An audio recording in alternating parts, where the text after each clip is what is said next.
तो my dear student आसीगला द्वितीय समति सूचक मान निर्धारण 2026 100% रियल प्रश्नपत्र श्रेणी पंचम विषय ओडिया। तो माने देखिदियो प्रथम तले अनुच्छेद गुड़ी को 1 ରୁ 4 पर्यंत प्रश्न गुड़ी को उत्तर लेख। मधुसूदन दास 1808 मसीहा एप्रिल 28 तारीख में जन्म ग्रहण करते।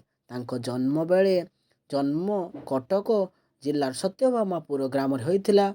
एमती किसी पाराग्राफ दिखाई तुम पढ़ो पढ़ी तार उत्तर गुड़िक करने को चेष्टा कर। बहुत इजी प्रश्न पड़ी तुम जान ए वर्ष तुम बोर्ड परीक्षा अर्थात पास फेल अच्छी तेणु भल भाव प्रश्न गुड़ अभ्यास कर जहाद्वारा तुम्हें परीक्षा भल नंबर रखी पार। जदि कौन असुविधा थाए कमेंट सेक्शन में जनइब प्रश्न गुड़िकर उत्तर निजे कर चेष्टा कर। जदि प्रश्न गुड़ उत्तर न पाई पार कमेंट सेक्शन में निहाती जनइब। चैनल नुआ थे चैनल को निहाती सब्सक्राइब कर सांग मान शेयर कर दियो।